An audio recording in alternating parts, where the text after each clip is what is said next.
Hi, I'm Karan Thapar. Over the last few years, I hope you've been watching my program, The Interview on the Wire. During that period, I've interviewed doctors, politicians, businessmen, scientists, authors, and even the occasional Nobel laureate. For me, it's been exciting. I hope it's been enjoyable for you. But these, as you know, are tough times, and if this program is going to remain bold, independent, and sometimes even defiant, then I think we need your support. At the end of the day, it's a truism, but editorial independence is best defended by the viewers. So if you would like this program to remain the way it is, forthright, outspoken, and interesting, then would you consider supporting us? All you have to do is to click on the description at the bottom. But more than anything else, I hope you will continue to watch the interview. Your viewership means an awful lot to me.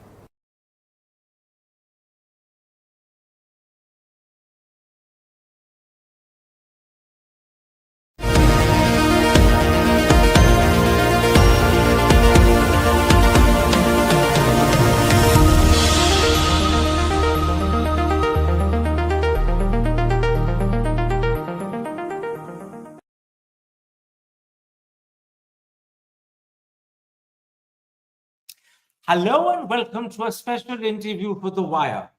As tension between India and Pakistan steadily increases, the Pakistani Defence Minister has told Reuters that a military incursion by India is imminent.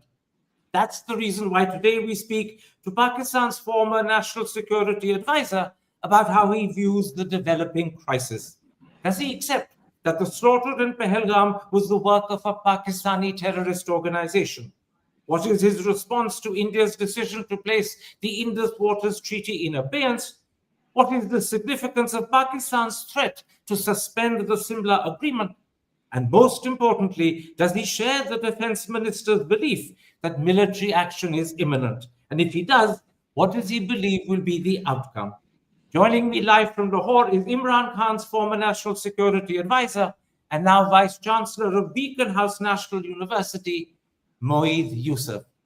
Dr. Yusuf, let's start with the biggest concern of all. Yesterday, it was reported that the Prime Minister of India, Mr. Modi, has given the Indian military freedom to choose when they want to carry out military action. Late last night, in a press conference that I believe he held at 2 in the morning, your Information Minister, Ataullah Tarar, said Pakistan has credible intelligence that India could strike in 24 to 36 hours. So let me start by asking, do you believe military action is imminent, and are you worried? Good to see you, Karan. Look, I think you have to understand the Modi government has put itself in a real commitment trap.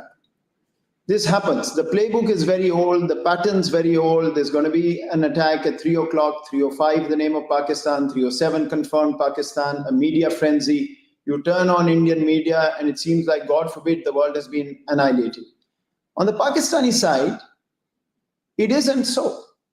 In fact, I read a very apt headline, I think in one of the international newspapers, saying the war that's only on one side of the border. We are talking of two nuclear powers, and here we are with responsible officials, sitting MPs of India, talking about annihilating a nuclear weapon state. It doesn't work like that, Karan. It doesn't. And so I'm not worried.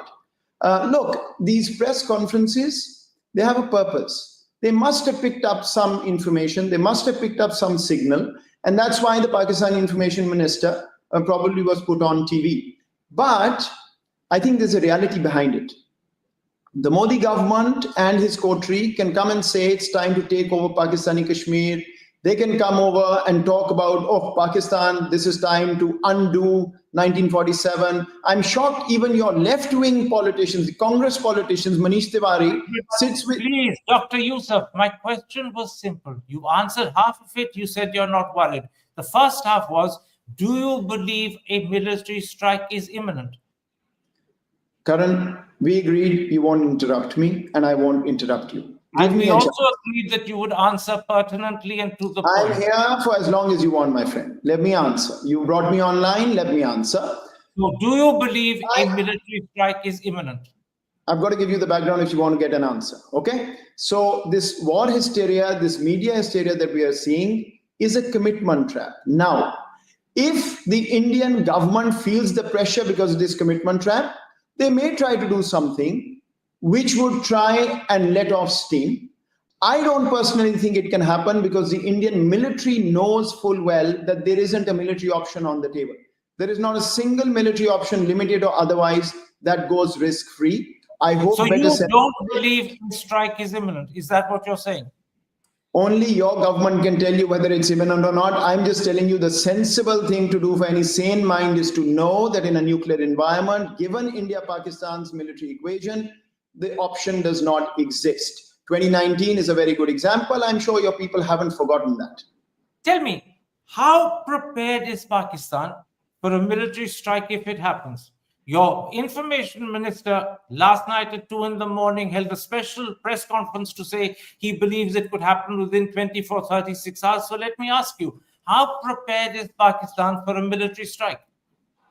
What do you think? For the past 8 days, all Pakistan has heard is India is coming. What is a self-respecting nation going to do? Be prepared. But I think, Karan, I want to answer this question differently. I think it's important for the Indian audience to understand something. When you spoke to me last, I was Pakistan's national security advisor.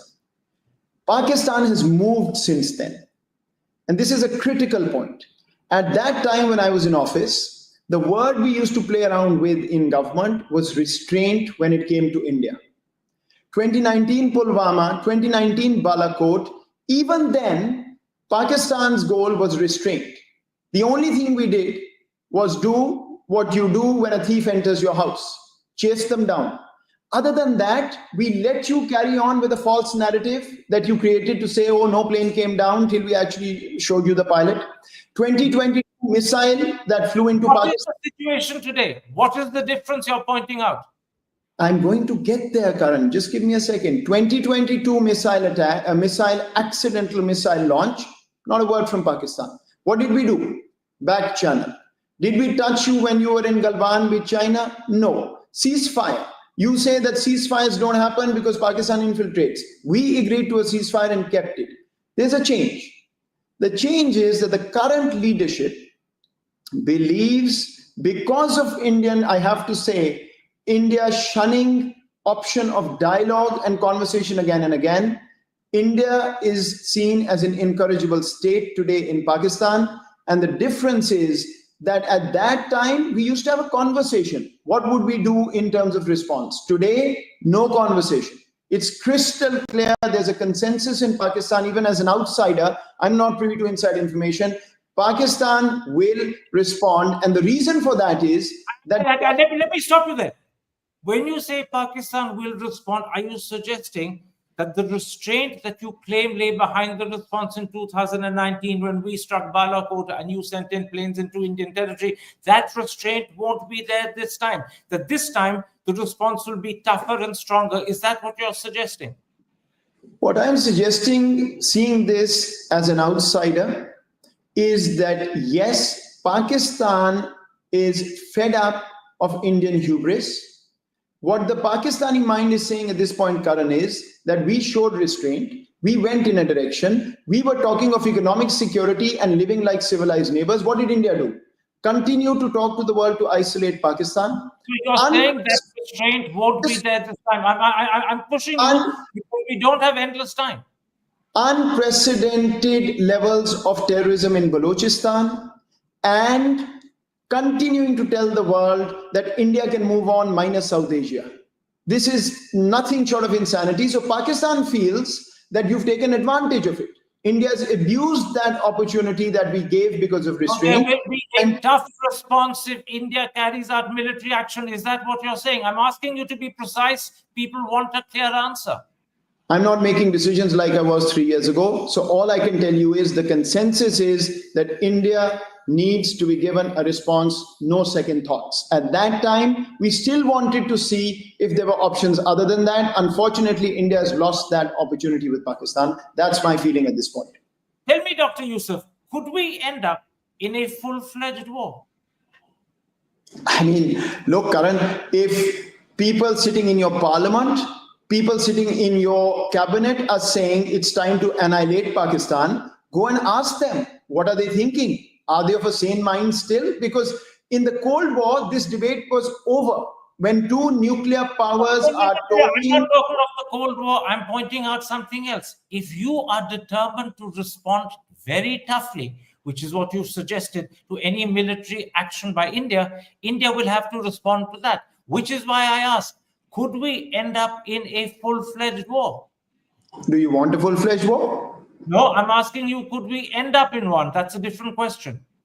Anytime somebody shoots a gun, it is impossible to predict where that will go. The reason I mentioned the Cold War, Karan, is that there was a conclusion in the Cold War that all nuclear theory goes out of the window when two nuclear-armed countries go at each other. So the only way to prevent that is to understand the stakes and not make the first move. Yes, but you're also suggesting that if that first move is made by India, you will retaliate much more toughly than you did in 2019. India will presumably retaliate to that, and therefore the possibility of the two countries ending up in full-fledged war is clear and there. Personally, unless all semblance of sanity has disappeared, there is a reality that I think the Indian military understands more than the politicians. This is a history of the past 25 years. Every time Indian political leaders have asked the Indian military for options, they've gone in and cut a sorry figure. And they've said, look, we have you're no... not answering my question. Of course, you have every right to evade, but you're not answering the question. I simply pointed out your answers to me. Yeah. Automatically, do you fear we could end up in war? It's going to be difficult for you to understand what I'm saying if you don't hear me. So let's try one more time. What I'm telling you is the Indian military every time has had to tell its political masters that they don't have the kind of options where they can go in and do something to Pakistan where things will be under control. Thus, I think the Indian military will probably realize that they either shouldn't make the first move or do something whereby they can signal to Pakistan that they are not interested in taking this forward. Modi's statement yesterday that I read, Prime Minister Modi saying that I have given the military a free hand is what I read. I think it's a positive step because I think what he's trying to do is get out of his commitment trap and put the onus on the military so that later on he can say, I gave them options, they didn't take it, or whatever else may be. So I actually think we're already seeing signs that the Indian side is realizing this is not going to work out. That's my sense, but again, I'm just looking at it from afar. That's a very interesting interpretation. It does unfortunately contradict what Mr. Atullah Tarar, your information minister, said at 2 in the morning when he summoned a press conference. He doesn't believe that the situation is lessening, that by Mr. Modi giving the military freedom to choose when to act, how to act, and how far to act, that the situation is lessening. He actually believes a military strike is imminent. It doesn't contradict, Karan, because it's not like when Modi says you have a free hand, they will go home, pack up and take their forces away. All these signals go on in a crisis. You will have movements on the ground. The officials will pick up those movements. Somebody who has the luxury like me sitting outside will do an analysis. If I was in the government today, perhaps I wouldn't be saying this. Let me put this to you. If it does come to war, and there's an if there, I'm underlining the if it does come to war, do you in Pakistan believe that China will militarily come to your support? They didn't in Kargil in 1999. They didn't in 2019. But could they come to your support now? We don't need it. When it comes to India, this is what you have to understand, Karan. First of all, let me reiterate. The ease with which you and your media and your officials are talking about war in a nuclear environment in itself shows that there is a serious problem with the collective conscience in India right now. But leave that aside. In Pakistan and India's case, there is zero element of surprise. Each country, both countries know exactly what the other can do. They exactly know what the targets could be. Each and every move is plotted by both. So there is no question of any tactical advantage on either side. That's why I'm saying it's absolutely crazy to even think to try something like this, which is going to be pointless. 1.5 billion people held hostage. So I just hope that sanity prevails. That's all I can say. Let me ask you this. As a former national security advisor, When your government threatens to respond, and I'm quoting your government, with full force across the complete spectrum of national power, if any attempt to divert or stop the flow of water is made, how do you assess this threat to use nuclear weapons? Is it serious or is it bluff? The question is, which country in the world says that I want to become a regional power, I want to be a member of the United Nations Security Council, and will breach one of the most sacrosanct laws in international jurisprudence? We are a lower riparian. The equitable use of water is enshrined in every letter of law. No, you're not answering my question. Forgive me. I asked you a simple question, and I undertook not to interrupt you on the condition that you promised that you would answer questions rather than deliberately deviate. Once again, you're not deviating. I'm asking you, how do you, as a former national security advisor, respond to the threat made by your government to use what we call the full spectrum of national power, which includes nuclear weapons? And I asked you, is that serious or is it a bluff? Karan, to answer why the threat, I have to tell you what has happened. Okay? And what has happened is, just understand this. We all know what's happening. We're living through it. This is the problem. The Indian state has started lying to the people so much that you don't understand. India has declared unilaterally and illegally that a treaty it cannot get out of, it is going to hold in abeyance, and it will hold the future of 250 million people hostage such that they can starve. This is the collective conscience of India. And to this, there is a response from Pakistan that if you are going to try and starve my country to death, all my options are on the table. This has been said by Pakistan not today, but 20 years ago in the red lines that were communicated. It's there, knowing full well India has made a horrible mistake in terms of saying IWT. In any case, you've opened a can of worms. You're saying to me this is serious. You're saying to me this is serious. You will very quickly backtrack from IWT because answer my question. Whether we backtrack from IWT or not is another matter, and I'll come to IWT in a moment's time. But answer my question. That threat to use nuclear weapons, you're saying, is serious. What do you think a country would do when you starve 250 million people to death? What do you want us to do? Is that a way of saying yes? I'm asking, what do you want me to do? 250 million people? I'm awaiting the answer from you. I think you're smart enough. You're smart enough to figure it out. Let's move on. Let me put this to you. At the moment, the Pakistan Army's reputation is at a particularly low ebb in your country. You know that far better than I do. It faces major challenges from Afghanistan. It has to regularly confront serious internal terrorism. It supports an unpopular, some would say an unelected civilian government, and that has brought the army itself into disrepute. And then, on top of everything else, there are alleged fissures within the ranks of the army itself and questions being asked about General Muneem personally.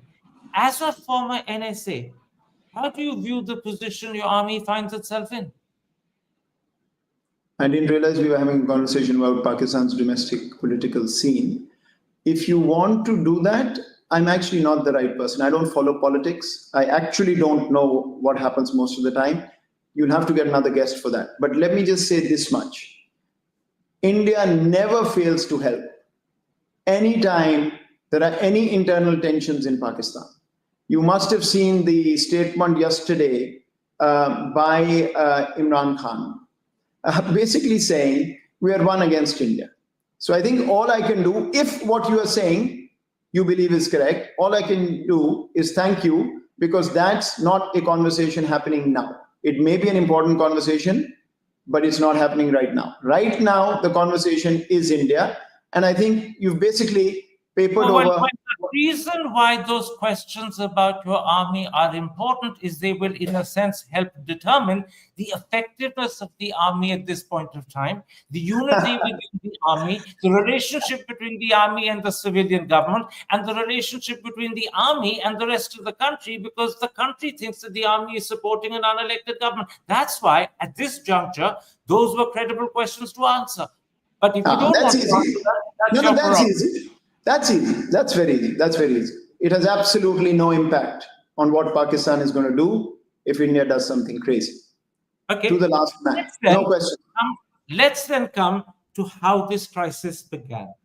How do you view the terror attack in Pahalgam last Tuesday, which killed 26 innocent civilians and responsibility for which was claimed by the Resistance Front, an offshoot of the Lashkar-e-Taiba, which the United States, the United Kingdom, and the United Nations consider a terrorist organization? How do you view that slaughter in Pahalgam? Well, any single loss of life anywhere to any violence, how can you think of it? There's only one way. There's only one way. Nobody ever can condone anything like that. That's how I think about it. The other part of this is, I think it was a massive intelligence failure, of course, on India's part. You've been telling us and the world for 3 years that Kashmir is absolutely normal. There is no problem there. There's no terrorism. There are no cells. You're asking the world to come and invest in Kashmir. And now you're undermining your own narrative by saying, hold on 1 second. These people came from Pakistan. To this day, I don't know what you're alleging, whether they came from Pakistan, they were already there or whatever it may be. What you're suggesting is all is not good in Kashmir. Clearly, if you knew at 3:05 that Pakistan was behind it, somebody must have known at 2:55 p.m. how to stop it. On your program, Ajay Shukla that day said, it's 100% false that Kashmir is normal. A.S. Dullat came on your program and talked about for so long. I was actually surprised at how specifically he was talking about Sunankote on your program. If he knows it, surely your intelligence agencies know it. Why aren't they doing something about it? Karan, the best thing for Pakistan is that you resolve this matter of terrorism internally. If there is a resistance force or whatever, take them down. What's stopping you? But please, I thank you, Dr. Yusuf, for watching my program so closely and so frequently. No, I do, but after my question, just 1 second. Are you saying to me that you accept that Pahalgam was the work of the Resistance Front, an offshoot of Lashkar-e-Taiba, which is housed and based and often been funded by your country? Are you accepting that? Or are you taking the line that many in your government have taken, that this is a false flag operation? Explicitly tell me, are you accepting the Resistance Front did this and the Resistance Front is an offshoot of Lashkar-e-Taiba, based, funded and working out of your country? You said it just now. I didn't say it, you said it. Let me just complete what I was saying before, because once again you interrupted me. Please solve this problem internally. If you find terrorists, go after them, do whatever you want. But, Karan, please do not make a mockery of this by going and raising homes of people who have nothing to do with it. I was reading Mirwais Umar Farooq today that in Missouri, Kashmiris are being taken down because something has happened in the territory up there. So anyways, if India looks good doing that, that's your problem. Let me come to what you're saying now. If whatever this resistance front has done this, for God's sakes, it's been over a week, put that top secret evidence out, show it to Pakistan, show it to the world, show it to your people, so that we can figure out what we have to do from here. And now let me tell you, this time, Karan, the playbook hasn't worked. And India is in trouble of this commitment trap because of that. What used to happen? You do this 3 o'clock, 3:05, 3:07, and the world would descend upon Pakistan to say, bad boy, rap on the knuckles, you have to figure this out. This time, India has moved with the same playbook, and let me read to you from the New York Times. This is a briefing your government held for foreign diplomats in Delhi. They walked out, and this is what they're saying. The lack of strong evidence offered so far pointed to one of two possibilities: that India needs more time to gather information about the terrorist attack before striking Pakistan, or that in a time of particular chaos on the world stage, it feels little need to justify to anyone the actions it plans to take. It hasn't worked. If you had evidence, it would be out by now. The window is gone. The New York Times article is well known. I was quoting it yesterday in my interview to Mr. Sabarwal. That may have been an interview that you didn't watch. You watched a lot of my others, and I thank you for that. But let me put something in you, because I think as far as the Indian viewpoint is concerned, this something else is critical. There is a view in India that the speech your Army Chief General Asim Munir gave to the Overseas Pakistani Convention last fortnight, where he referred to Kashmir as Pakistan's jugular vein adding, and I'm quoting him, "We will not forget it, and we will not leave our Kashmiri brethren alone in their heroic struggle." And he then spoke at length about how Muslims and Hindus are different in almost every possible aspect of life. The view in India is that this was an indication to terrorists to do something, and they deliberately chose Vice President Vance's visit to India as the opportunity. As a former national security advisor, how do you respond to that view? Because let me tell you, it's very widely held in this country.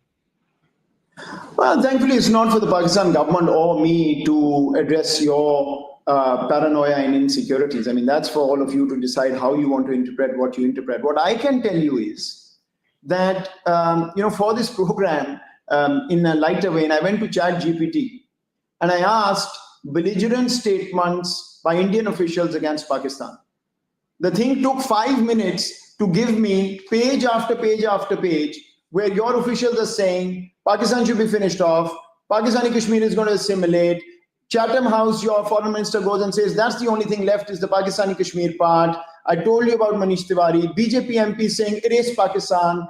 When I asked about Pakistan's belligerent statements, it took about 1 millisecond. What am I saying? When you talk about when you talk about Pakistan's I won't cite Pakistan's belligerent statements about India. I'll cite, in fact, admissions made by your defense minister, Khwaja Asif, to Yalda Hakim of Sky News just a couple of days ago. He admitted, I'll tell you what he said. He admitted that for decades, Pakistan was supporting, funding, and training terrorist organizations on behalf of the United States. He said that in so many words, crystal clearly. Yeah, I heard that. Let me finish. It was headlines all over the world. And what I'm saying to you is this. If he can admit that your country has been funding terrorist organizations on behalf of the United States, why is your government unwilling to accept that that is precisely the relationship Pakistan has with the Lashkar-e-Taiba and with the Jaish-e-Mohammed who target India? And let me add before you answer that in retirement, General Musharraf more or less accepted that. Why is Khwaja Asif not able to accept it in office? First of all, let me say you asked about the earlier speech. So just take it that another country can also say at some point, enough is enough, get fed up, and respond to let you know where we stand. That speech that you're quoting, as far as I can tell, is talking about what Quaid-e-Azam Muhammad Ali Jinnah was talking when Pakistan was made. So there's nothing new there. So leave that. Khwaja Asif. Let's talk about Khwaja Asif. Okay. Forgive me. No, forgive me. You've challenged me that he was only talking about what Quaid-e-Azam Jinnah was saying. No, in fact, that speech went further. I'm going to quote from that speech. It's here beside me. Our forefathers believed that we were different from Hindus in every possible aspect of life. Our religion is different, our customs are different, our traditions are different, our thoughts are different, our ambitions are different. Forgive me, I'm going to be colloquial, that's poppycock. We swear in the same bad words in the Punjab. We eat the same food. We have the same traditions. We live the same sort of family life. We are inseparable from each other as Punjabis, and that's probably true also once upon a time before East Pakistan broke away as Bengalis. So General Moeed actually not right in his facts. Two things I'd say to that. If you want to be that close, start talking. Stop fighting. That's number one. There's a contradiction in your government and your view. Second, what you've just quoted is almost verbatim from the time that I mentioned. You can go and look it up. This was part of the entire conversation. By the way, the two-nation theory that the Modi government has brought back to life by continuing to say that Muslims and Hindus are different and we know what's happening. I don't want to go there. That's an internal Indian concern. Khwaja Asif, you talked about Khwaja Asif. So let me answer since you like direct answers. Khwaja Asif, right or wrong, I don't carry any brief for the government, clearly not a natural for international media, talked about Afghanistan and Pakistan supporting the groups in the war in the 80s and post 9/11 in cahoots with the US. The world knows that. There's nothing new there. Pakistan was part of the operations against the Soviet Union. In an exactly similar way, you've been supporting the Lashkar-e-Taiba and the Jaish-e-Mohammed. As I told you in retirement, General Musharraf more or less accepted it. And Tariq Khoza, who used to be your Director General of the Federal Investigative Agency, actually said in 2015 in an article for Dawn that the Bombay attack of 2008 was planned and launched from Pakistan. He went into explicit details, which are here with me. I'll hold them up. I know. Into it. So what I'm saying is, if you can accept that you are supporting terrorists on behalf of the United States, why don't you accept you're supporting terrorists to target India? Because we're not. You know what this New York article also said? It said that India is trying to wage a war based on the past. So if you want to go back 17 years, let's go to 1971, let's go to Samjhauta. Let's not waste our time. I'm not here for that. Live in the moment. I'm telling you what's happening in Pakistan today. Your country is threatening war, and I'm telling you there's a consensus on the Pakistani side. It won't be ignored. That's the conversation to have. If you want to live in the past, another day, please. You made that very clear, and I'm grateful for the clarity with which you said that the restraint Pakistan had showed in 2019 is unlikely to be shown this time around if India carries out a military strike. That's when I asked you whether there was a possibility we'd go into a full-fledged war, but suddenly you began to back off. Suddenly you began to interpret what Mr. Modi had said to the Indian military in a very different way to the rest of the country. Yes, that's your prerogative. Let me come back to Let me say something. My very, very simple mind cannot absorb a sane person like you talking about all-out war in a nuclear environment. I wasn't talking about all-out war. I was asking you whether we could end up in all-out war. It was a question, not a statement. I am unable to understand what mutation has happened in the Indian polity that you have begun to froth at your mouths every time the word Pakistan is mentioned. Let me say this, Karan. I'm sorry to say this. I apologize in advance, but I'm a student of history as you are. Anytime you would have a supremacist ideology take over, you will always have a delusion of invincibility. This is where India is struggling. You're talking of annihilating another nuclear power. Why? Because this supremacist Hindutva ideology, Akhand Bharat, it's taken a life of its own. And it's only fair that you should have a chance to express that opinion of the Modi government. I deliberately did not stop you as you did so, but I'm now bringing you back to Khwaja Asif. In that interview to Sky News, he also said, and I'm quoting him, Lashkar-e-Taiba doesn't exist in Pakistan anymore. It's extinct. The truth is, its headquarters in Moeed are there for the world to see. They're roughly some 20-25 miles from Lahore, from where you're speaking to me. And secondly, its leaders, like Hafiz Saeed, Zakiur Rahman Lakvi, Abdul Rahman Makki, and Sajid Mir, are in your government's protective custody, which, by the way, is a euphemism for the kind and generous way you treat them. Who is Khwaja Asif trying to fool when he says the Lashkar-e-Taiba doesn't exist? It now operates under the name Pakistan Markazi Muslim League and Jammu Kashmir United Movement. First of all, I don't know when you were in Moeed last. Fortunately, I haven't had the privilege of being a guest of the Lashkar-e-Taiba, nor do I want to take up that opportunity. But you aren't very far from Moeed, as you know. That's why I have more confidence in what I'm going to tell you than you across the border. There's an arc to this, Karan. Understand. If you want to be really scholarly about this, understand. There's a history in which Pakistan and India went through various phases of Kashmir. At one point, these groups turned against the Pakistani state, killed innocent Pakistani civilians every single day. Pakistan went through hell.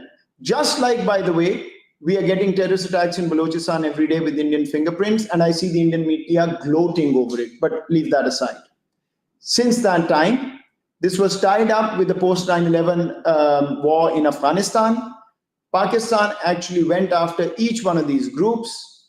And now what you are hearing from Pakistan is correct, that Pakistan did go after these groups. They are sworn enemy of the state, not the other way around. And if that were not true, Karan, can I ask you, why would Pakistan agree to a ceasefire when I was in office? Why?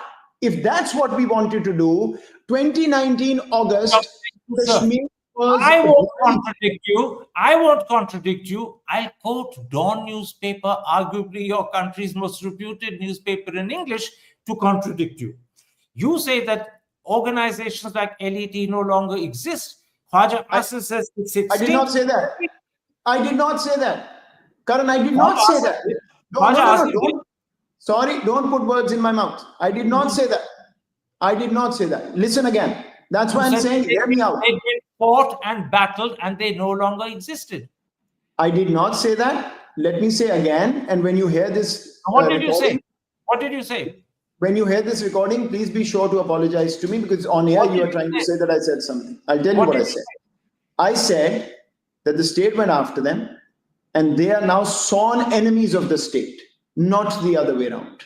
That is why you see Pakistan. Thank you. Then you're doing something even more important. You're saying, A, that they exist, that they're sworn enemies of the state, and you're also saying that Khwaja Asif is wrong when he says that the Lashkar-e-Toiba doesn't exist in Pakistan, it's extinct. It can't be extinct. By your own testimony, it isn't extinct. Your defense minister has therefore lied to Sky News.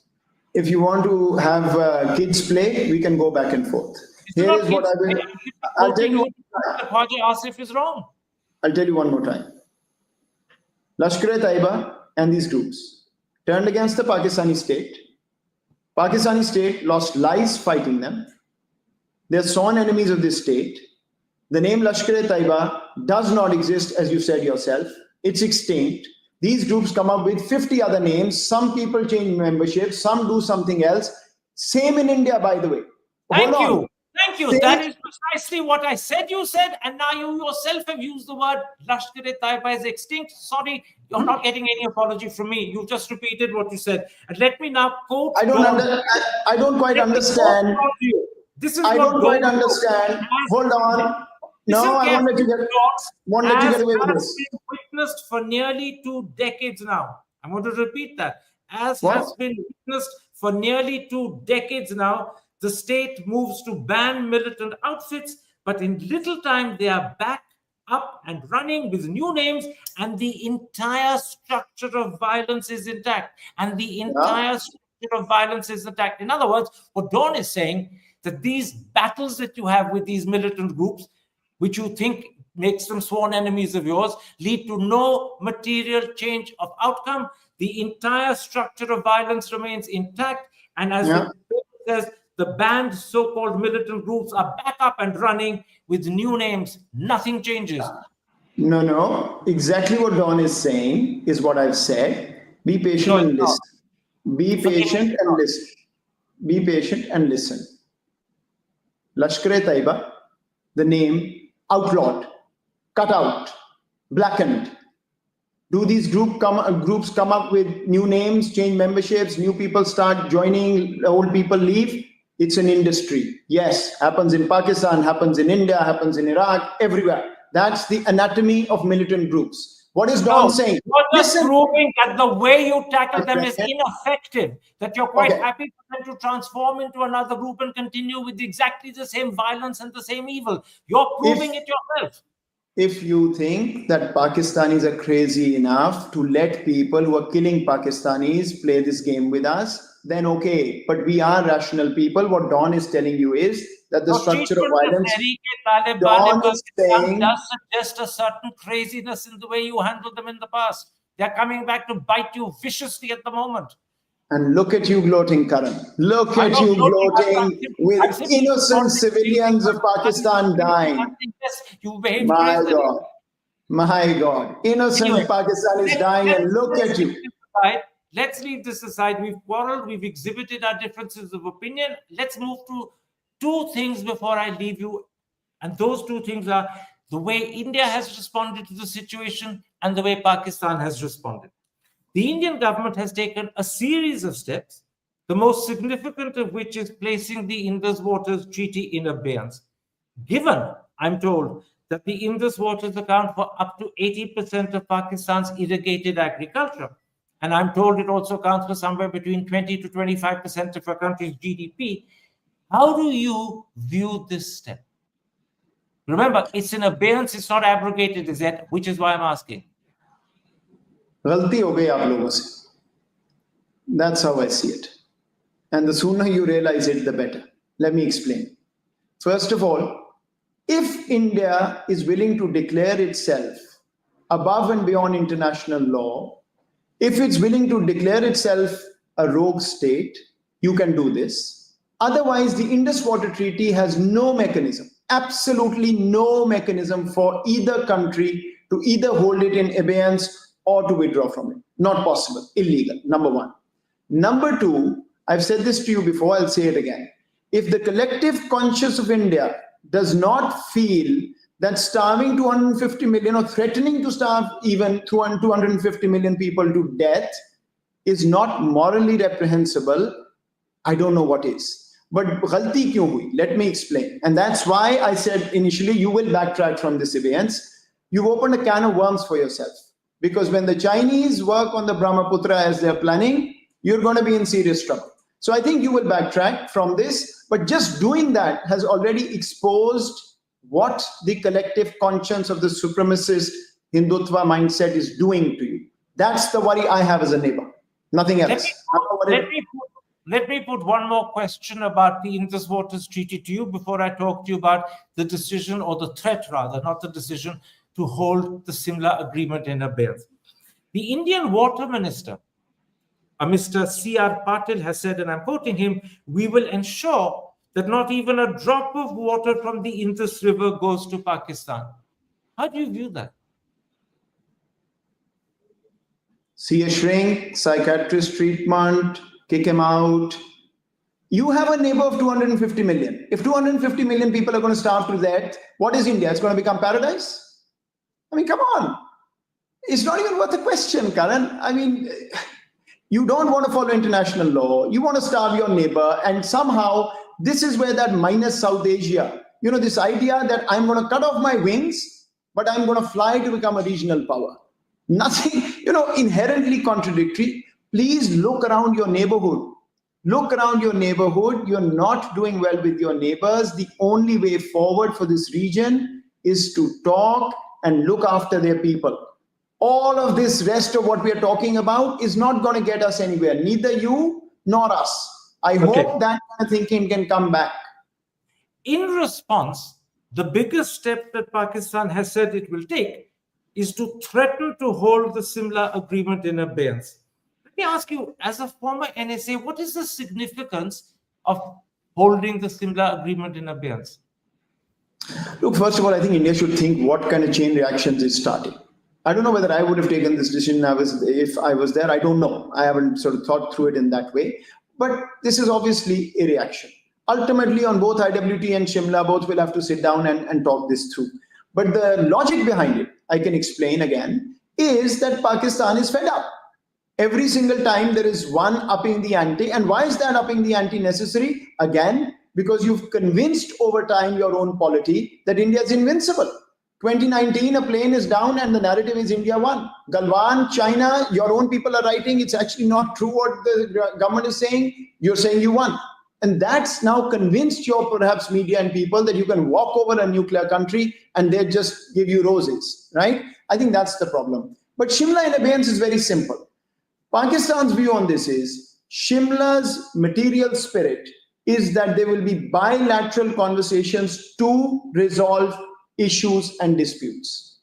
India, Siachen happens, there is a dent on it. 2019, you clearly declare unilateral. IWT, you want to hold in abeyance, unilateral. So what Pakistan is saying is, if you're not interested in even resolving issues bilaterally, then you have unilaterally materially breached Shimla, Article 1, 2 of Shimla. So then fine, we'll go to the world.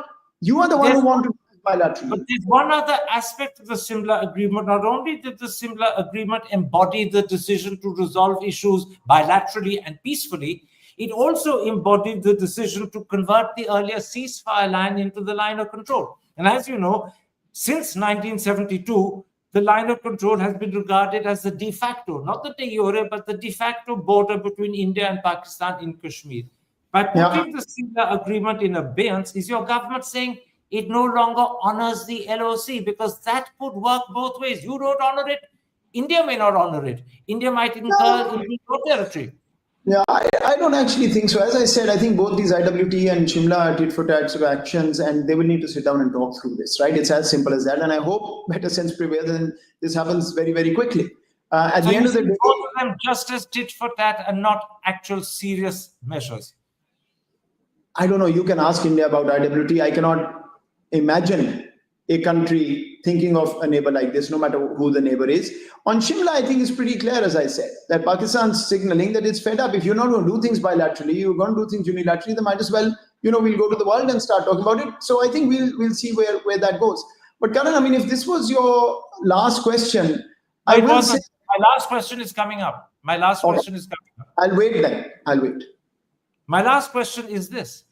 As someone who's handled India-Pakistan crises as National Security Advisor, what do you believe is the right and best way of resolving this one?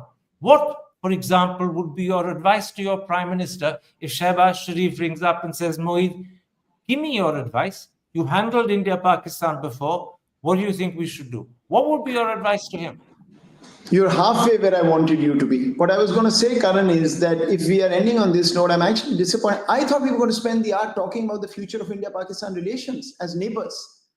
We never agreed on that at all. I don't know how you came to that conclusion when your office contacted The Wire to say you'd like to be interviewed. I just actually hope. Look, wait. I was the one who said, please let there be an understanding that Dr. Yusuf actually answers the questions and doesn't deliberately prevaricate. And on that basis, I also accepted your condition that I wouldn't interrupt. But since you deliberately chose to prevaricate, I decided to interrupt. But leave all of that aside, because I don't think we necessarily benefit by sharing our understanding in public. Come back to this. What would be your advice to your Prime Minister if Shehbaz Sharif picks up the phone and says, Moeed, give me your advice? First advice I would give him is to pick up the phone, get to Prime Minister Modi and ask him, what's the game plan? Are we looking at mutual annihilation? Are we looking at only chest thumping? Are we really looking at a war in a nuclear environment? Understand what he wants. That's the first thing I'd tell him. Second thing I'd tell him is, tell Prime Minister Modi again, come whichever way you want. South Asia is here to stay. Pakistan is here to stay eternally. What do you want? Do you want to have a quarrelsome relationship where you can't go beyond where you are and we can't go beyond we are?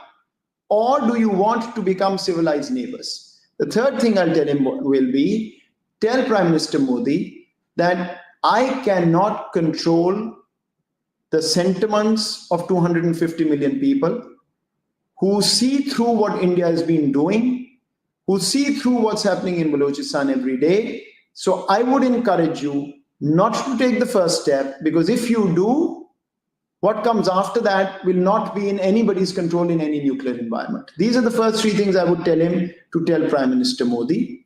The fourth thing I'll tell him will be, continue the way you're continuing in this country, where the crisis with India is not even in the top 5 of the news cycle now. Continue focusing on what you're doing. If India wants to remain in war hysteria, let them. And the final thing I'll say is, be prepared, because the commitment trap Modi finds itself in, the frenzy that is created, the military has a bloody nose from last time. They may actually try something. They'll come up with the same outcome, but be prepared. That's what I would tell him. Dr. Yusuf, I thank you. I hope that last answer of yours has been widely heard, both in your country and mine. There was a lot that you said there, which is actually wise and many would endorse. Take care. Thank you. Stay safe. And thank you for your time. Pleasure always. Goodbye. Hi, I'm Karan Thapar. Over the last few years, I hope you've been watching my program, The Interview on the Wire.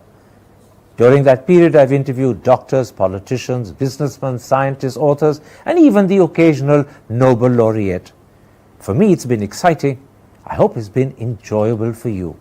But these, as you know, are tough times, and if this program is going to remain bold, independent, and sometimes even defiant, then I think we need your support. At the end of the day, it's a truism, but editorial independence is best defended by the viewers. So if you would like this program to remain the way it is, forthright, outspoken, and interesting, then would you consider supporting us? All you have to do is to click on the description at the bottom. But more than anything else, I hope you will continue to watch the interview. Your viewership means an awful lot to me.